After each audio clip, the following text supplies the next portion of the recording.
Oi meninas, tudo bem com vocês? Vamos começar uma nova aula, certo? Uma aula sobre linfedema. Estamos chegando na nossa reta final de patologia. Falta aí só essa aula de linfedema, aula de obesidade e uma aula que é sobre os aspectos corporais. Então, gordura localizada, celulite, flacidez. Então, vai ser uma aula muito legal. Nosso último dia de aula vai ser sobre isso, certo? Claro que a gente ainda tem a provinha e a gente ainda tem os trabalhos, mas o último conteúdo, a nossa última matéria vai ser essa. Então vamos para a parte de linfedema. Vamos ver o que é o linfedema. Aqui a gente vai ter que resgatar alguns conceitos de sistema linfático, né? Então relembrem aí esse sistema, vai lá um pouquinho na aula, dá uma olhadinha no que esqueceu, o que é linfa, o que é gânglio.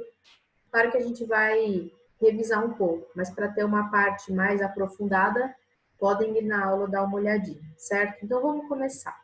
O que é o linfedema? Antes da gente começar a ver, né, que é o bloqueio dos vasos linfáticos que leva à retenção de líquidos, vamos relembrar aqui um pouquinho do sistema linfático. O sistema linfático é aquele sistema responsável por drenar o excesso de líquido intersticial. Quando a gente olha essa imagem aqui, a gente vê um vaso sanguíneo, uma veia, né, e aqui do outro lado, a artéria. Lembrando, as veias, elas vão diminuindo de tamanho até chegar nos capilares, assim como as artérias. Então, as veias e as artérias se comunicam através desses capilares.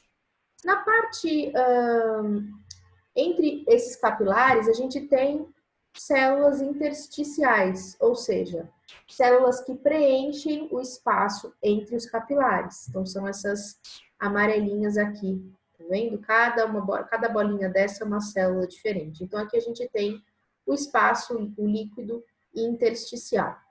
Aqui os capilares, eles começam a liberar esse líquido, né? E esse líquido, ele fica acumulado nesse espaço intersticial. Quem que vai captar esse líquido para retirá-lo, né?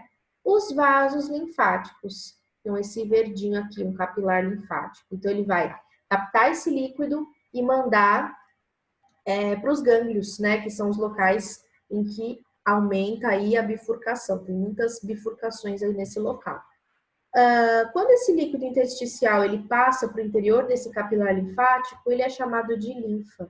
Então, no interior do capilar linfático, quem vai estar passando aí? A linfa, tá? Então, a função do sistema linfático é basicamente drenar o excesso desse líquido para poder devolvê-lo para o sangue. Depois que esse líquido se transforma na linfa, a linfa ela tem aí resíduos, ela tem líquidos de excreção, né?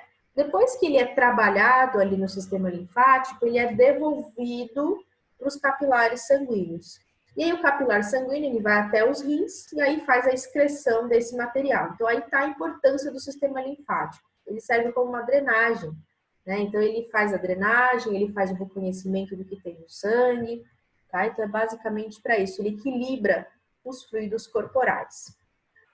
Quando a gente tem um distúrbio nesse sistema linfático, a gente vai ter o comprometimento da drenagem linfática. Quando a gente fala drenagem de linfa, drenagem linfática, a gente está falando de uma drenagem natural, uma drenagem normal que ocorre no nosso corpo. Então, a gente vai ter um comprometimento e, consequentemente, acúmulo do líquido extracelular, né? Então, esse líquido que fica no interstício, ele vai ficar acumulado, levando a um edema difuso. E isso vai ser chamado de linfedema, daí que vem o nome, certo?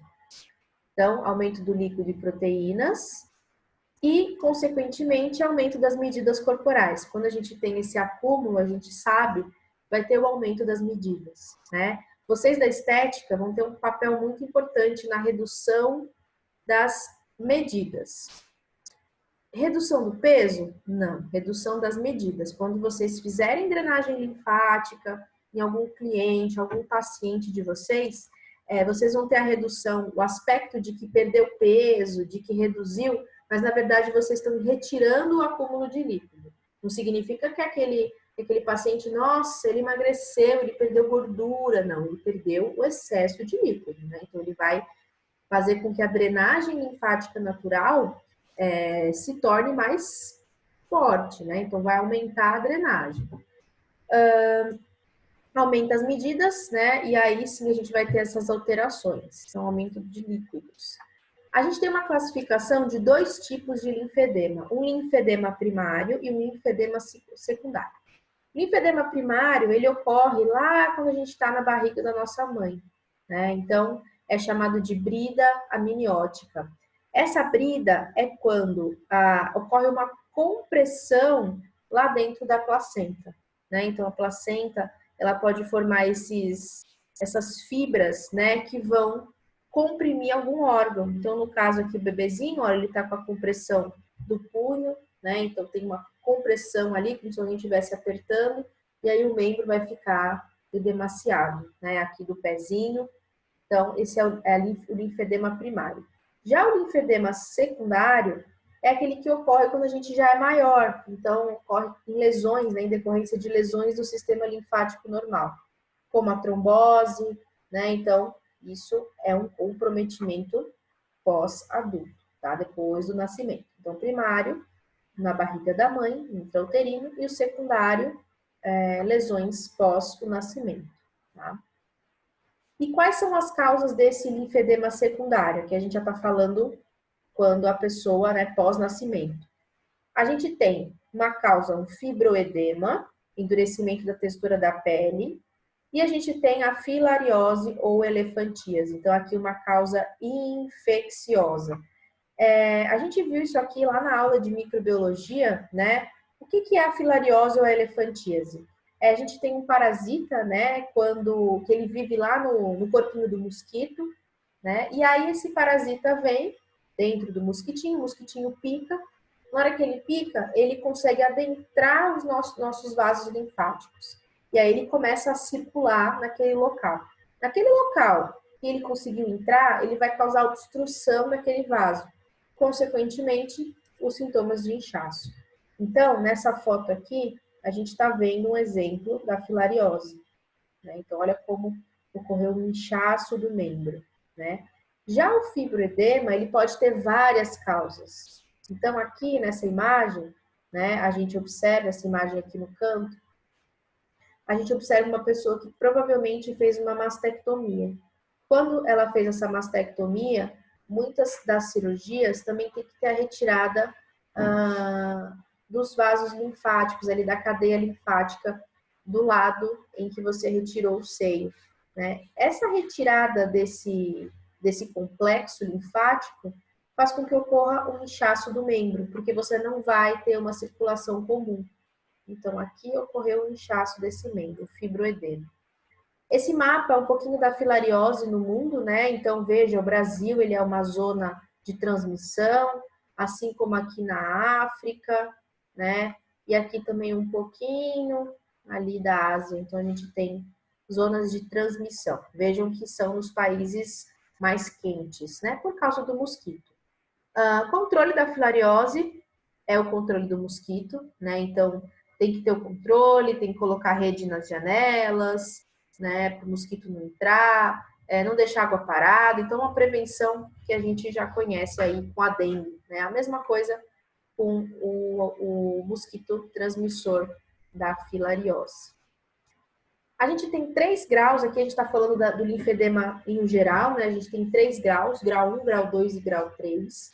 O grau 1, ele é um linfedema reversível, apenas com elevação do membro e repouso no leito de 24 a 48 horas. O grau 2 e o grau 3 já são edemas irreversíveis, ou seja, não retornam o membro para o tamanho que ele tinha anteriormente. O grau 2, por mais que a pessoa faça repouso prolongado, vai apresentar ainda um pouco de fibrose, né? um moderado edema, e ainda vai apresentar aquele inchaço do membro. E no grau 3, ele é irreversível, linfedema irreversível, e além da gente ter um inchaço, tem também o aspecto dismórfico do membro, então ele altera ali o seu tamanho, a sua aparência, né? Vejam só. Então aqui, o grau 1, tá? Então só o edema, isso aqui só deixar o pé para cima, né? Repouso, já melhora. Aqui muitas pessoas que têm pressão alta, muitas vezes na gravidez também, então tem aí um inchaço, né, dos membros, principalmente dos pés. E aqui já um edema grau secundário. né? Então, tem um edema muito excessivo, tá? E, consequentemente, irreversível. E aqui, olha, o grau 3, olha como isso tá totalmente dismórfico, né? Tem uma alteração na aparência do membro, totalmente. Aqui, olha, a gente tem um antes e um depois, né? Até foi feita aqui uma cirurgia, provavelmente um tratamento, mas veja, o membro continua com aspecto alterado, né? Aqui também. Então, a gente tem uma alteração. E quais são os sintomas de um linfedema, né? Muitas vezes eles não são imediatos, dependendo da causa. Então, dependendo da causa, o sintoma ele se altera. Se é uma causa infecciosa, a gente vai ter, consequentemente, sintomas de infecção, então febre, dor, né? E se há um linfedema que não tem uma causa infecciosa, que é um fibroedema, a gente pode também ter alteração no tempo. Pode demorar um pouco mais para aparecerem os sintomas, tá? Então, 15 ou mais anos após uma lesão no sistema linfático. Principais sintomas: dor, fraqueza, vermelhidão, sensação de peso ou dor, né? Aperto nos membros. Menor flexibilidade do punho ou tornozelo, a pessoa sente aquele inchaço. Até quando a gente está inchada mesmo, quando está muito calor, né? A gente já sente. Anéis ou sapatos apertados. E o linfedema crônico, a gente vai ter os membros inchados que ficam vulneráveis à infecção. Uma pessoa que tem um linfedema crônico, ele vai ter uma consequência de poder ter uma infecção em um futuro, né? Então, aquele membro ele está tão assim, inchado que pode sim se instalar alguma outra bactéria, causando uma infecção mais grave. O diagnóstico, né? O diagnóstico é basicamente clínico, então, dos sinais e sintomas. Entretanto, a gente tem alguns exames de imagem que vão auxiliar o médico no diagnóstico, tá? Então, olha aqui, a gente tem, né? Então, o seio aqui, né? Uma das causas. Aqui também a gente consegue observar no exame de imagem o hipersinal do membro. E a linfocintilografia são esses exames aqui que vão auxiliar na câmera, né, de cintilação, que é um exame de imagem que utiliza a radiação para a identificação desses locais, tá? Basicamente, esses exames de imagem eles vão ser realizados quando o linfedema ele não é tão característico. Então, a pessoa faz o exame para identificar aquele linfedema. Agora, uma pessoa que já tem um linfedema característico, né, que a pessoa consegue ver, o médico consegue olhar os sinais e sintomas, aí nem precisa de exame, né, gente? O médico já sabe o que está acontecendo. Qual que é o tratamento? É um tratamento multidisciplinar, então vai ter que ver a causa, principalmente, da doença, do linfedema. Por exemplo, é um linfedema infeccioso, é a filariose. Vai ter que tratar a infecção, né? Medidas higiênico-dietéticas, então, para evitar micose, para evitar qualquer outro tipo de doença que se instale. Contenção elástica, então, aqui o exemplo da contenção, tá? A terapia descompressiva, então, para descomprimir aquele membro. Profilaxia antibiótica, ou seja, profilaxia para prevenir, prevenção, então, com o uso de antibióticos para evitar infecções futuras. Cirurgias e a drenagem linfática que vocês vão fazer. Alguns dos tratamentos de alguns tipos de linfedema tem a esteticista como principal medida de tratamento e de alívio, tá? Então, vocês aí vão estar nesses estágios. Lembrando que, se for um linfedema infeccioso, o tratamento não é recomendado, né? O tratamento com a drenagem linfática. Sempre com recomendação médica, tá? Não se esqueçam disso. Nunca se esqueçam disso. E aí, olha, eu peguei esse artigo aqui, né? A importância da drenagem linfática manual no tratamento de linfedema pós-mastectomia. Então, o paciente aqui, né? Então, ele faz uma revisão da literatura. Revisão da literatura é um artigo que pega vários casos que aconteceram, vários outros artigos que falam sobre isso, e eles colocam tudo num artigo só.